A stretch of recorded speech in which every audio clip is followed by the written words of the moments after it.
하나님의 말씀을 보겠습니다. 하나님의 말씀은 마가복음 11장 20절에서 26절입니다.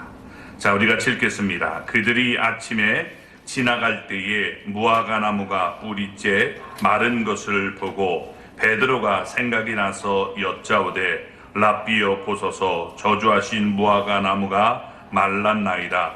예수께서 그들에게 대답하여 이르시되 하나님을 믿으라. 내가 진실로 너에게 이르노니 누구든지 이 산더러 들려 바다에 던져지라 하며 그 말하는 것이 이루어질 줄 믿고 마음에 의심하지 아니하면 그대로 되리라. 그러므로 내가 너희에게 말하노니 무엇이든지 기도하고 구하는 것은 받은 줄로 믿으라. 그리하면 너희에게 그대로 되리라. 서서 기도할 때에 아무에게나 혐의가 있거든 용서하라. 그리하여야 하늘에 계신 너희 아버지께서도 너희 허물을 사하여 주시리라 하시니라. 아멘. 할렐루야. 하나님의 은혜와 복이 오늘도 주님 앞에 나온 우리 사랑하는 성도 여러분 삶 속에, 가정 속에 늘 함께 하시기를 주님의 이름으로 축원합니다. 예수님은 기도에 대해서 많이 가르쳤습니다. 그러나 제자들은 필요성을 절실히 느끼지 못했습니다. 왜냐하면 예수님이 그들과 늘 함께 있었기 때문입니다. 예수님은 항상 그들과 함께 하면서 갈 길을 친히 인도해 주었습니다. 문제가 생길 때마다 문제를 해결해 줬습니다. 배가 고플 때면 배불리 먹여줬습니다. 예수님은 그들과 함께 하면서 그들의 필요를 채워주신 것입니다. 예수님은 하나님이시니까 제자들은 기도해야 될 필요를 전혀 느끼지 못했습니다. 지금까지 그들은 예수님의 이름으로 아무것도 구하지 않았다라고 요한복음 16장 24절은 말씀합니다. 또 예수님께서 깨어 기도하라 라고 했을 때에도 그들은 졸거나 잠들어 있었습니다. 그만큼 기도의 필요성을 깨닫지 못했지만 이제는 사정이 달라집니다. 곧 예수님은 십자가에 달려 돌아가실 것입니다. 그 부활에서 하늘로 예수님이 올라가시면 제자들은 필요한 것을 어떻게 하나님으로부터 공급을 받을 수 있습니까? 오직 기도를 통해서 공급을 받을 수 있기 때문에 예수님은 그들에게 기도를 가르쳐 주신 것입니다. 먼저 우리 여기 20절 말씀을 우리가 보기 바랍니다. 그들이 아침에 지나갈 때에 무화과 나무가 뿌리째 마른 것을 보고, 아멘. 전날 예수님은 잎사귀만 있었던 무화과 나무를 심판하신 후에 강도의 소굴이 된 이 성전을 심판했습니다. 날이 저물자 예수님은 제자들과 함께 성 밖으로 나가서 베다니로 갔습니다. 아침에 제자들은 예수님과 함께 베다니를 나와서 예루살렘으로 향했습니다. 그러던 중 그들은 무화과 나무가 뿌리째 마른 것을 보았습니다. 그 전날 베다니로 갈 때에 어두웠기 때문에 무화과 나무를 보지 못했는데 무화과 나무를 이치에 보니까 뿌리째 말라 있는 것을 보게 된 것입니다. 잎, 가지, 줄기 이런 전체가 다 말라버렸습니다. 무화과 나무는 완전히 죽어버린 겁니다. 뿌리째 말랐으니까. 그래서 이 마찬가지로 예수님은 이게 단순히 성전을 우리가 깨끗하게 청소한 것이 아니라 심판했다라고 말씀을 드렸습니다. 그래서 무화과 나무는 뿌리째 말라서 죽었고 예수님의 심판으로 주후 70년 예루살렘 성전은 완전히 파괴되고 말았던 것입니다. 예수님이 말씀하신 바와 같이 여러분, 예루살렘 성전은 돌 위에 돌 하나 남지 않고 모두 다 무너져 버리고 말았습니다. 이런 예수님의 말씀은 다 이루어진다는 겁니다. 왜? 예수님은 하나님이 되시기 때문입니다. 그러므로 예수님이 말씀하신 바와 같이 천지는 없어져도 예수님의 말씀은 없어지지 않는 것입니다. 말씀하신 그대로 다 이루어진다는 겁니다. 그래서 이렇게 예수님은 여러분 하나님이 되시기 때문에 하나님의 말씀은 모두 그대로 된다는 사실을 우리가 깨달아야 되는 겁니다. 자, 21절 말씀을 볼까요? 베드로가 생각이 나서 여짜오되 랍비여 보소서 저주하신 무화과 나무가 말랐나이다. 그 전날 예수님은 잎사귀만 있는 무화과 나무를 저주했습니다. 그때 제자들은 예수님이 열매가 없는 무화과 나무를 저주하는 그런 말씀을 들었고, 그 다음날 아침에 제자들은 무화과 나무가 뿌리째 마른 것을 보았습니다.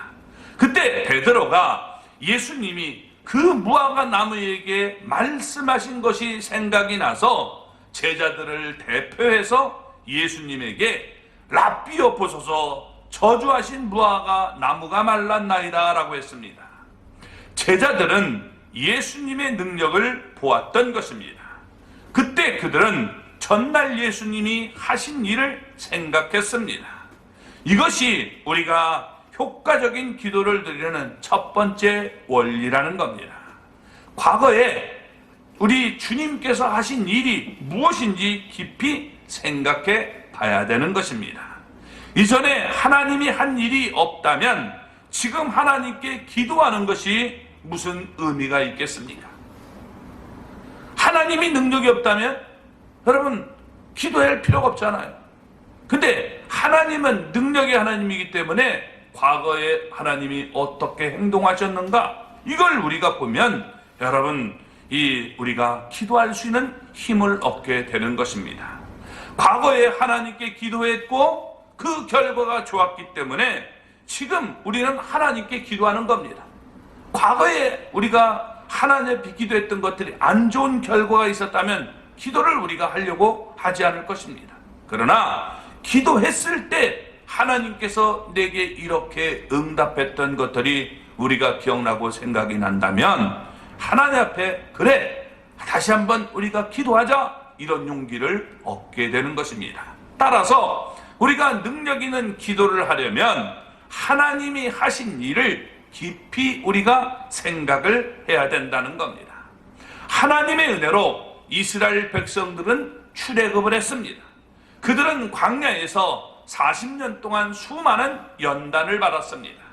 그 후에 하나님이 약속하신 가나안 땅에 들어가게 되었습니다. 그때 하나님이 그들에게 준 말씀이 바로 신명기입니다. 신명기를 읽으면 하나님이 이스라엘 백성들에게 계속 반복해서 말씀하시는 그런 말씀이 있습니다. 그게 뭐냐? 기억하라는 겁니다. 생각하고 기억하라는 거예요. 그래서 신명기에만 이 기억하라는 말씀이 20번 사용되어 있습니다. 생각하라는 말은 2번 사용되는데 여러분 기억하라는 말은 생각하라는 것 같죠.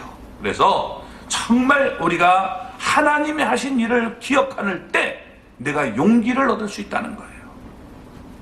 이스라엘 백성들은 가나안 땅에 들어가면 수많은 난간이 기다리고 있지만 하나님은 이렇게 말씀하신 것입니다. 너희가 어떤 문제를 당할 때마다 이미 내가 너희를 위해서 행한 일을 기억하라. 하나님이 홍해를 가르고 또 그것을 건너게 만드셨고 반석에서 샘물이 솟아나게 만드셨고 만나와 메추라기로 먹여주셨고 구름 기둥과 불 기둥으로 인도해 줬습니다.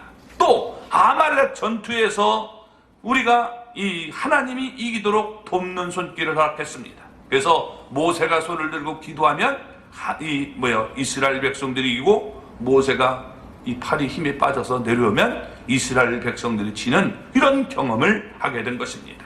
그래서 하나님의 돕는 손길이 여러분 기도할 때 나타났다는 것을 우리에게 기억하라는 거예요. 그래서 이 기도하면 우리가 기도할 때 중요한 것은 하나님이 하신 일, 그걸 한번 생각해보고 하나님이 우리 기도할 때 어떤 일을 하셨는가, 그걸 우리가 기억할 때 여러분 우리는 희망을 갖게 되는 것입니다. 성경과 우리의 삶에서 하나님의 한 일을 생각해보면 지금도 앞으로도 하나님이 변함없이 역사할 것을 깨닫게 되는 것입니다. 우리는 하나님의 은혜로 살아왔기 때문에 하나님이 우리를 위해서 한 일을 생각하면 더 힘있게 여러분 우리가 하나님을 의지하고 바로 효과적인 기도를 드릴 수 있다는 겁니다. 그래서 우리가 기도에 우리가 가장 중요한 첫 번째 원리는 하나님이 행하신 일을 기억할 때 우리도 기도할 수 있다는 거예요. 그래서 여러분 하나님이 우리를 위해서 행하신 일을 기억하고 우리가 기도에 여러분 승리자가 될 수 있기를 바랍니다. 두 번째, 하나님의 믿음을 우리가 가져야 되는 겁니다. 자, 22절 말씀 우리 볼까요? 예수께서 그들에게 대답하여 이르시되 하나님을 믿으라. 아멘. 자, 베드로의 말이 끝나자 예수님이 대답하셨습니다. 누구에게 대답했습니까? 그들에게. 이 그들은 곧 제자들에게 대답했다는 겁니다. 그러니까 예수님은 베드로에게 하신 말씀이 아니라 모든 제자들에게 대신한 말씀입니다. 예수님이 뭐라고 말씀하셨습니까? 하나님을 믿으라 라고 말씀했습니다. 이 하나님을 믿으라 하는 말이 헬라어 원문을 보면 이렇게 되어 있어요. 에케테 피스틴 데우. 에코라는 말이 이게 같다는 말인데 에케테 하면 이게 명령에 너희는 가져라 하는 말이에요. 뭘? 피스틴, 믿음을, 데우, 하나님의. 그래서 정확하게 우리가 번역하면 여러분 하나님의 믿음을 가지라 하는 말이 되는 것입니다. 이것은 우리의 믿음을 강조하는 것이 아니라 하나님의 믿음, 하나님을 강조하고 있는 거예요. 왜? 하나님은 전지전능하시고 선하신 분이기 때문에 하나님을 우리가 믿고 나가라는 것입니다. 우리는 믿음에 우리가 굉장한 능력이 있는 것처럼 흔히 생각합니다. 그러니까 믿으면 다 되는 것으로 생각해요. 우리의 믿음을 굉장히 강조하고 우리가 믿어야 된다 이걸 강조하지만 그것은 잘못된 생각입니다. 우리 믿음 자체는 아무 능력이 없습니다. 모든 능력은 오직 하나님에게서 나오는 겁니다. 따라서 하나님을 믿어야 되는 거예요. 그래서 이거 번역을 하나님을 믿으라 이렇게 여러분 번역하고 있는 겁니다. 우리가 미국 돈에도 여러분 트러스트 인 갓 이렇게 얘기하잖아요. 그렇죠? 예. 여러분 우리가 그렇게 표현하고 있는 것처럼 하나님을 믿으라고 이렇게 여러분 나오고 있는 모습을 우리가 보는데 인이라고 여러분 이 전치사를 쓰고 있는 거예요. 자, 홍해를 갈랐을 때를 우리가 한번 생각해 보시기 바랍니다. 모세가 믿음이 커서 내 믿음대로 할 것이다 이렇게 생각했습니까? 하나님이 말씀하셨어요. 내 손을 내밀라. 그러면 여러분 어떻게 해요? 갈라진다는 거죠. 그러니까 모세의 믿음이 홍해를 가른 것이 결코 아닙니다. 출애굽기 우리 14장 13절 우리 말씀을 보실까요? 여호와께서 오늘 너희를 위하여 행하시는 구원을 보라 라고 말씀했습니다. 전능하신 하나님이 홍해를 갈랐기에 우리는 하나님을 믿어야 되는 겁니다. 그죠? 모세가 믿음이 있어서 여러분 갈른 겁니까? 잘못된 거예요. 근데 우리가 자꾸만 메시지가 이게 여러분 변질되는 것을 우리가 느낄 수 있어요. 우리가 믿으면 다 된다. 성경 어디가 그래요? 하나님의 말씀에 근거해서 우리가 여러분 믿어야 되는 것이지, 그걸 믿으라는 것이 하나님의 능력을 믿어야 되는 거지 우리 능력을 믿으면 다 돼요? 그런 건 없는 거예요. 그래서 여러분 우리는 하나님을 믿어야 되는 겁니다. 아멘? 마태복음 7장 11절 말씀을 보면 이렇게 말씀합니다. 너희가 악한 자라도 좋은 것으로 자식에게 줄 알거든 하물며 하늘에 계신 너희 아버지께서 구하는 자에게 좋은 것으로 주시지 않겠느냐. 아멘. 하나님은 선하심으로 여러분 하나님을 믿어야 된다는 거예요. 하나님 어떤 분이에요? 좋으신 하나님이에요. 때때로 우리는 바라는 것을 고집할 때가 있습니다. 그러나 이것은 옳은 태도가 아닙니다. 하나님은 선하시기 때문에 우리가 기도하면 가장 좋은 것으로 주시니 하나님을 믿고 기도해야 되는 거예요. 예수님은 하나님을 믿으면 기도가 얼마나 능력 있고 효과적인지를 비유로 말씀하고 있는 겁니다. 그 비유가 23절에 나타나고 있는 거예요. 같이 읽어볼까요? 내가 진실로 너에게 이르노니 누구든지 이 산더러 들려 바다에 던져지라 하며 그 말하는 것이 이루어질 줄 믿고 마음에 의심하지 아니하면 그대로 되리라. 아멘. 예수님의 말씀은 항상 진실하신데 내가 진실로 너에게 이른다라고 말씀하고 있습니다. 자, 천지는 없어지더라도 예수님의 말씀은 없어지지 않고 모두 그대로 다 이루어지는 겁니다. 누구든지라고 말씀했습니다. 나도 포함되는 은혜로운 말씀입니다. 하나님을 믿는 우리 모두에게 동일하게 해당되는 말씀이기 때문에 누구든지라고 말씀하고 있는 거예요. 뭐라고 얘기합니까? 이 산더러 들려 바다에 던져지라. 그래서 이것을 이렇게 들어서 던져지라고 해도 여러분 그대로 된다라고 말하고 있는 겁니다. 낙타가 바늘기로 나가는 것이 가능합니까? 불가능합니까? 낙타가 큰 낙타가 바늘기 조그만 것으로 통과할 수 있어요? 이 불가능하죠. 그러나 여러분 하나님은 가능하시다는 거예요. 그죠? 하나님은 가능한 거예요. 우리는 불가능해요. 아무리 기도해도. 하나님은 가능하다는 거예요. 마찬가지로 산이 들려 바다에 던져지라면 우리가 여러분 그렇게 말하면 됩니까? 안 됩니다. 그것도 불가능합니다. 사람은 할 수 없지만 하나님은 다 하실 수 있다는 거예요. 때로는 산처럼 큰 문제가 우리 앞에 가로막을 수 있습니다. 우리의 힘으로는 그 문제를 해결할 수 없다는 거예요. 그러나 하나님을 믿는다면 하나님은 전능하신 분이기 때문에 그 문제를 해결해 줄 수 있다라고 말하고 있는 겁니다. 예수님이 이렇게 말씀했습니다. 그 말하는 것이 이루어질 줄 믿고 마음에 의심하지 아니하면 그대로 되리라. 하나님은 전능하시고 선한 하나님이심을 우리가 의심하면 안 된다는 거예요. 우리에게 믿음이 있지 않고 하나님에게 있다라고 이미 말씀을 드렸습니다. 우리 믿음 자체는 아무 능력이 없는 겁니다. 따라서 믿습니다. 아무리 반복해서 여러분 내가 말을 해도 산이 들려 바다에 던져지지 않는 것입니다. 그러나 전능하신 하나님은 산을 들어서 바다에 던지시는 분이기 때문에 하나님의 무한한 능력을 믿으라고 말씀하고 있는 겁니다. 하나님의 뜻이 선함을 믿고 또 하나님의 말씀이 그대로 이루어짐을 우리가 믿어야 됨을 얘기해 주고 있는 것입니다. 마태복음 17장 20절을 보면 이렇게 얘기합니다. 진실로 너에게 이르노니 만일 너에게 믿음이 겨자씨 한 알만큼만 있어도 이 산을 명하여 여기서 저기로 옮겨지라 하면 옮겨질 것이요 또 너희가 못할 것이 없으리라 라고 말했습니다. 겨자씨는 아주 작은 여러분 씨입니다. 예수님의 의도는 분명합니다. 산을 옮기는 것은 우리의 믿음에 달려있는 것이 아니라 오로지 전능하신 하나님의 손에 달려있다는 겁니다. 그래서 여러분 이런 조금만이라도 우리가 하나님의 전능하심을 우리가 믿는다면 그 역사가 일어나지만 우리가 하나님의 역사를 능력을 믿지 않으면 역사는 나타날 수가 없게 되는 거예요. 그래서 오늘 여기 24절은 이렇게 말합니다. 그러므로 내가 너에게 말하노니 무엇이든지 기도하고 구하는 것은 받은 줄로 믿으라. 그리하면 너에게 그대로 되리라. 아멘.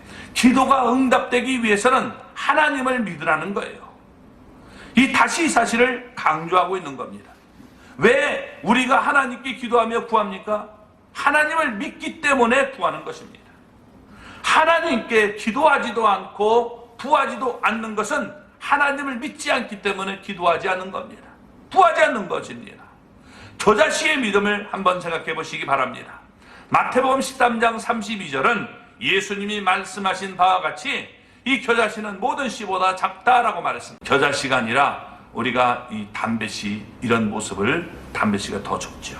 굉장히 작습니다. 그러나 점점 자라서 풀보다 더 커지고 나중에는 공중의 새들이 그 가지에 깃들일 정도로 큰 나무가 된다라고 말씀했습니다. 기도했는데도 응답을 받지 못했습니까? 그렇다고 해서 기도를 중단해버리면 그것은 겨자씨의 믿음이 아닌 것입니다. 믿음이 없는 것입니다. 겨자씨의 믿음은 그럴수록 더욱더 간절하게 매달리는 것입니다. 누가복음 11장을 보면 버색에 떡 3덩이를 구하는 사람이 나옵니다. 또 누가복음 18장을 보면 재판장에게 원한을 풀어달라고 조르는 그런 혼자된 여인이 이야기가 나옵니다. 그들은 모두 다 응답을 받았습니다. 바로 이러한 태도가 겨자씨의 믿음인 것입니다. 태산처럼 큰 문제가 앞을 가로막고 있습니까? 하나님을 믿고 기도하면 그 산이 아무리 커도 하나님은 그 산을 들어 바다에 던질 것입니다.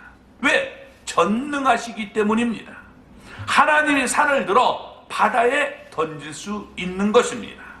그 산이 우리에게 유익하면 여러분 그 던져버리는 모습이 나타나는 거예요. 하나님이 그걸 가르칠 때는.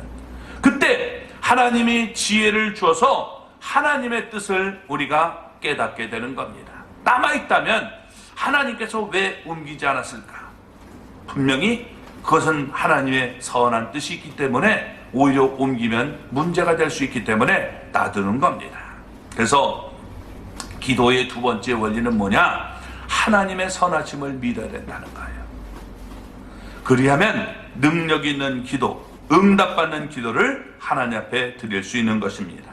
하나님은 전능하신 분이기 때문에 우리의 기도에 응답하시는 분임을 얘기해 주고 있는 것입니다. 하나님은 선하시기 때문에 좋은 것으로 응답하시는 분입니다. 그러므로 우리는 하나님을 믿고 기도해야 된다라고 가르쳐 주고 있는 겁니다. 제자들에게 내가 떠나지만 하나님은 선하신 분이다. 그러니까 너희가 믿고 구하면 하나님 앞에 응답을 받을 거야. 이렇게 제자들에게 가르쳐 주신 것입니다. 이것이 여러분 제자들에게 주님께서 가르친 기도의 원리 두 번째입니다. 하나님은 선하신 분이다. 그렇기 때문에 하나님은 선하신 분이기 때문에 기도하면 응답하신다. 만약에 그것에 대해서 응답이 없다면 그것은 하나님의 선한 뜻이 아니라는 것을 우리가 알고 네가 그것을 그대로 받아들여라 라고 말하고 있는 겁니다. 세 번째, 우리가 하나님과 바른 관계를 맺어야 된다라고 말하고 있는 겁니다. 25절 말씀을 우리 읽어볼까요? 서서 기도할 때에 아무에게나 혐의가 있거든 용서하라. 그리하여야 하늘에 계신 너희 아버지께서도 너희 허물을 사하여 주시리라 하시니라. 아멘. 서서 기도할 때에 라고 말씀했습니다. 유대인들은 이 서서 기도했습니다. 이 큰 기도라고 그랬죠. 그래서 이게 서서 기도한다는 말이 무릎 꿇는다는 말과도 이게 연결이 되는 거예요. 이게 무슨 얘기냐? 무릎을 우리는 꿇을 때 제가 얘기했잖아요. 이렇게 꿇는다. 이게 무릎 꿇는 거잖아요. 그죠? 이게 무릎 꿇는 거 아닙니까? 근데 유대인들은 그렇게 무릎을 꿇는 게 아니에요. 이게 무릎 꿇는 거 얘기해요. 이렇게 무릎을 이렇게 꿇는 거. 이게 서서 기도합니다.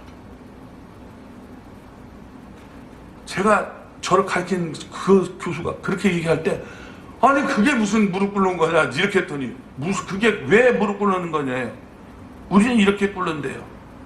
거기서 문화에 제가 다름을 알았어요. 충격을 받았어요. 아 저게 무릎 꿇는구나. 걔네들은 결코 우리같이 무릎 꿇는 적이 없어요. 그렇게 안 꿇죠. 그렇죠? 그러니까 이렇게 하는 겁니다.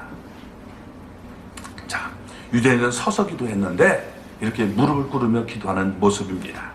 누가복음 우리 18장 9절에서 14절 말씀을 보면 바리새인도 서서 기도했고 세리도 서서 기도했습니다.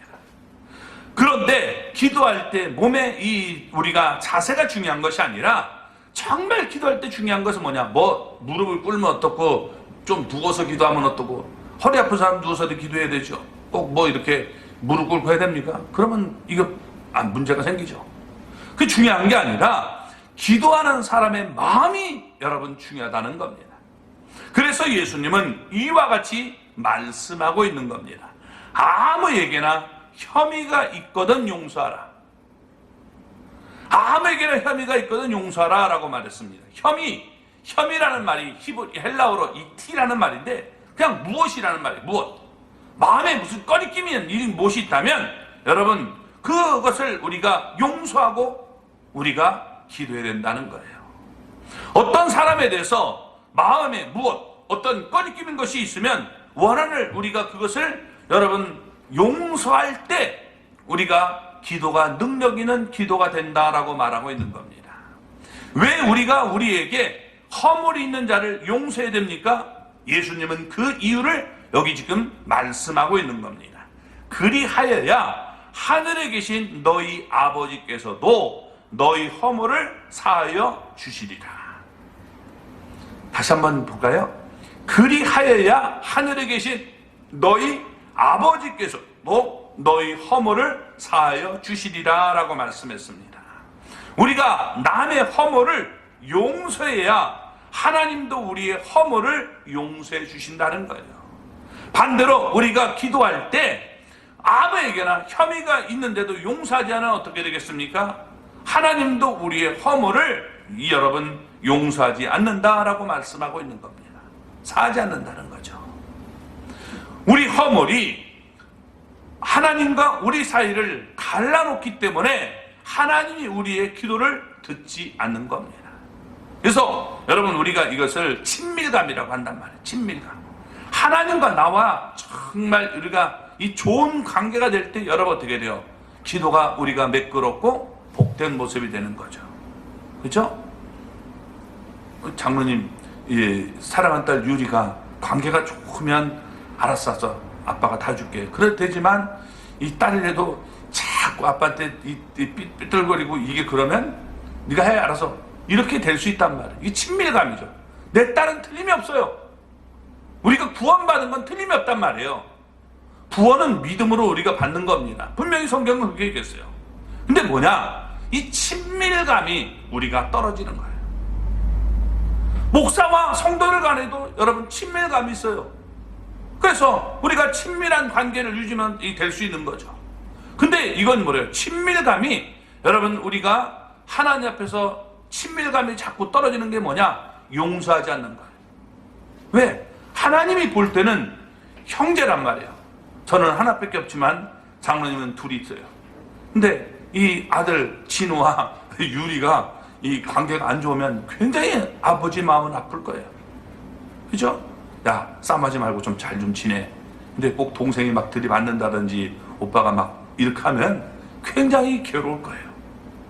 그래서 우리가 이 관계를 우리가 아름답게 맺어갈 때 그것이 하나님을 기쁘게 하게 되고 그럴 때 어떻게 돼요?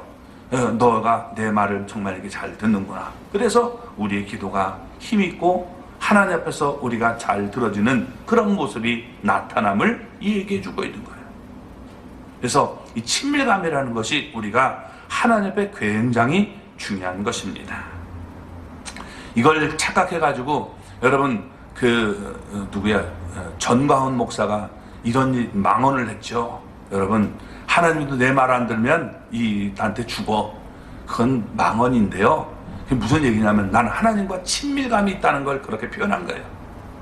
근데 그렇게 표현하면 안 돼요. 왜? 어떻게 우리가 여러분 그렇게도 하나님 수염 잡아 막 그렇게 하는 그 태도는 좋은 건 아니에요. 그건 분명히 망언이에요. 실수했구나. 근데 그가 하려고 했던 의미는 이게 뭐 다른 얘기가 아니라 나는 하나님과 친밀감이 이렇게 좋다. 친밀감이 좋다는 걸 여러분 자랑하려고 하다가 이게 완전히 이 잘못된 길로 갔잖아요. 잘못하면 골로 가는 거예요. 이게 완전히 이단이 막 될 수도 있고 그런 건데 그런 의미는 아니라고 얘기를 했기 때문에 그런 거지만 여러분 어쨌든 우리가 이런 말을 하면 곤란해요. 그렇죠? 저도 하나님과 친밀하다고 해서 하나님 내 손에 죽어 이러면 그거 여러분 얼마나 막말입니까? 그건 잘못된 얘기예요. 자, 그래서 우리가 하나님과 이렇게 친밀한 관계를 우리가 유지하며 나갈 때 그 기도가 힘있고 능력 있다라고 말씀해 주고 있는 거예요. 우리 성경을 보면 26절이 있지만 그 26절 안에는 괄호 이렇게 써놓고 없음이라고 써놨습니다. 무슨 말입니까? 마가복음 원본에는 오늘날 남아있지 않습니다. 마가복음 원본이 없어요.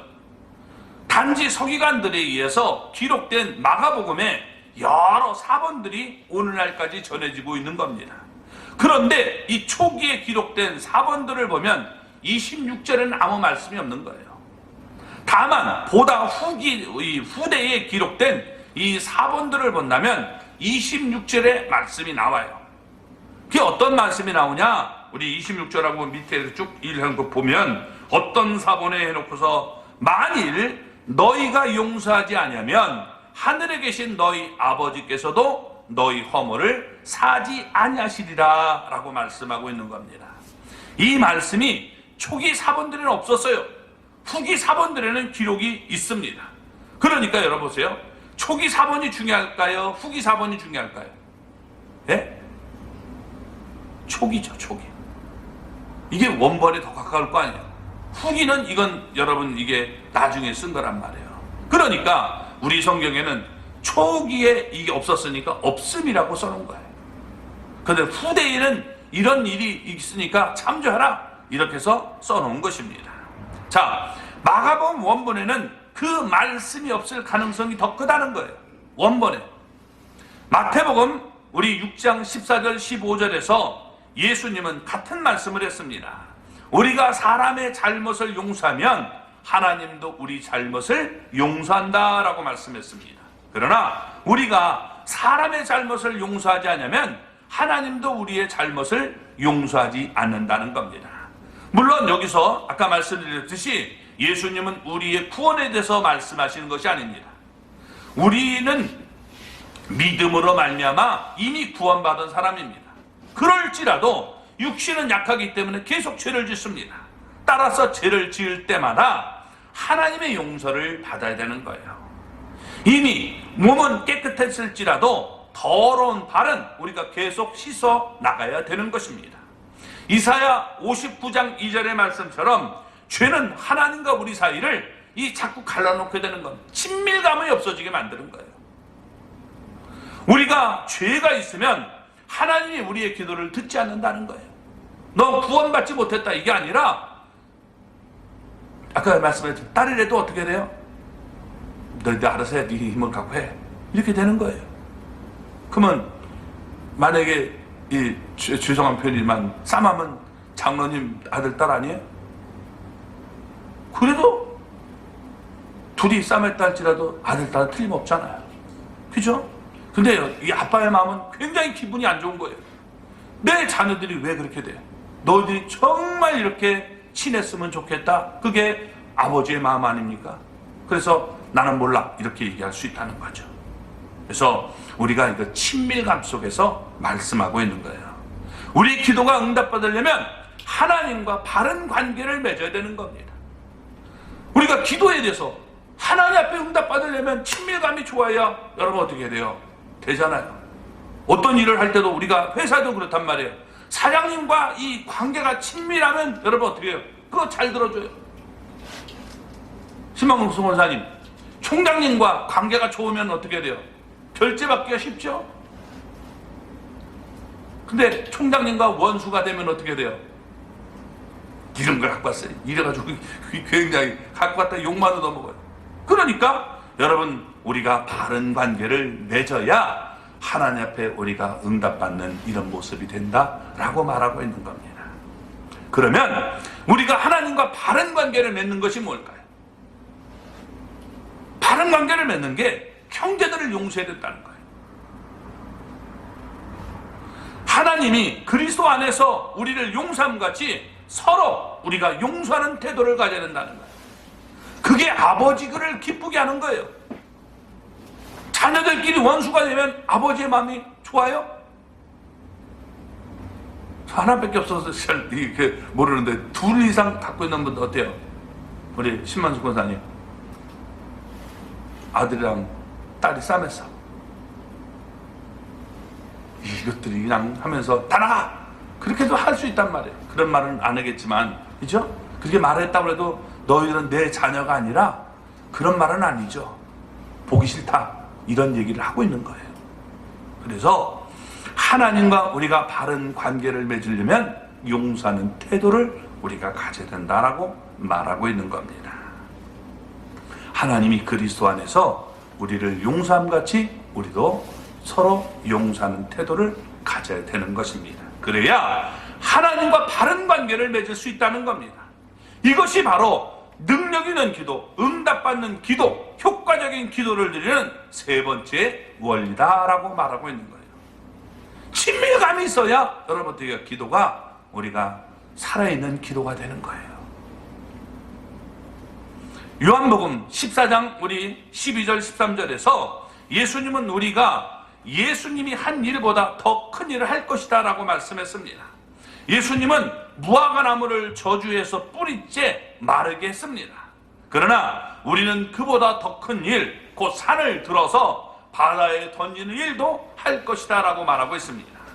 우리는 기도를 통해서 이와 같은 큰 일을 지금 할 수 있다라고 예수님은 가르쳐 주신 것입니다. 왜?